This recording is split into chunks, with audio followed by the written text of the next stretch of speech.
Hello and welcome to a Smurd P video, and today we are looking at my book collection. So I'm going to be showing you all my omnibuses that I have in my X-Men universe. So let's have a look.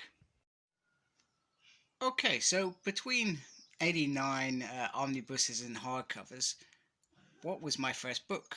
That's right, it's Jim Lee's Volume 1 X-Men. And this, if I remember correctly, came out about 2011. Now, I generally didn't collect omnibuses back then, or make a point to collect hardbacks. I had loads of trade backs for many things, which is the reason why I missed out on X-Men Volume 1. But when this came along, I didn't seem to have many of these trade paperbacks for this era, so it made sense to buy it. And yeah, between then and I think 2014, I then decided that I only wanted hardbacks. I only wanted shelves with these premium books, should we say. And that's what led me into what I have today. Alright, so my top shelf. So we start with X-Men 1 and 2.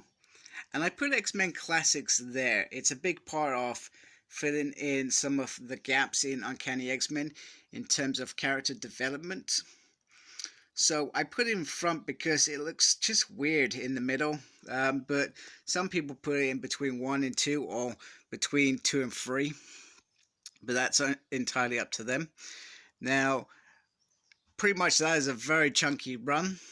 And then we just have this gap in between Uncanny X-Men 4 and Mutant Massacre, which I'm hoping they fix with Prelude to Mutant Massacre, which would also have those earlier X-Factor issues as well, because pretty much after that you have X-Factor, X-Men, all the way through, and in some cases New Mutants.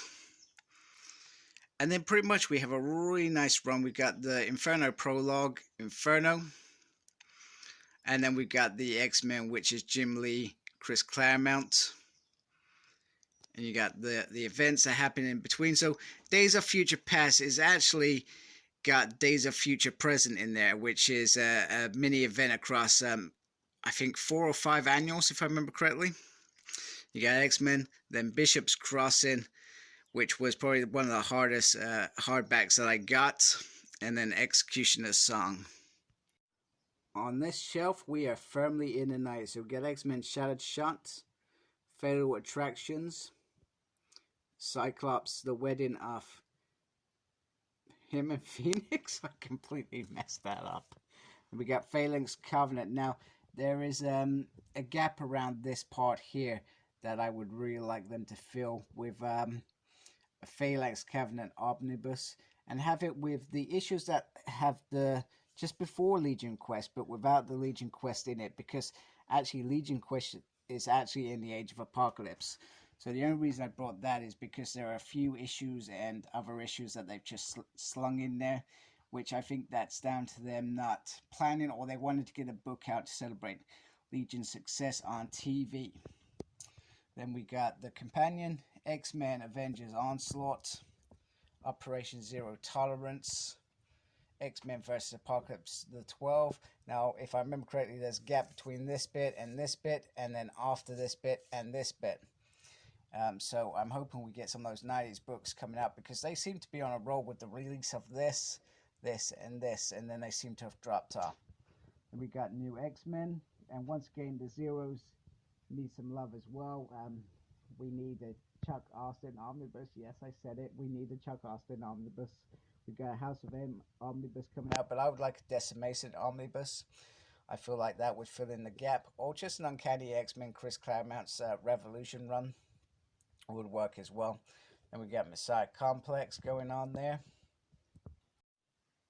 Then on this shelf, I've got my sort of supporting teams. We've got the Mutants, and then we go into the X-Force run. Ignore the book at the top. And the Power Rangers, that's just stuff I'm reading. So pretty much this is a Cable New Mutants X-Force shelf.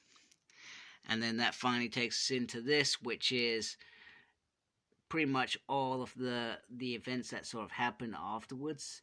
Although we've got Wolverine and the X-Men, Uncanny X-Force, the Uncanny Avengers Axis, which that story ends in. Then we got X-Men Legacy Legion, which is pretty cool.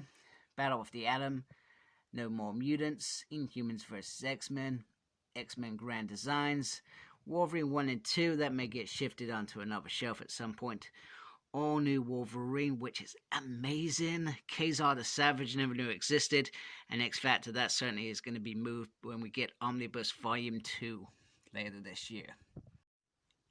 Okay, this last bit's going to be a bit tight, so we got the Cosmic Adventures from Annihilation to Realm of Kings, which has a big X-Men run in it there.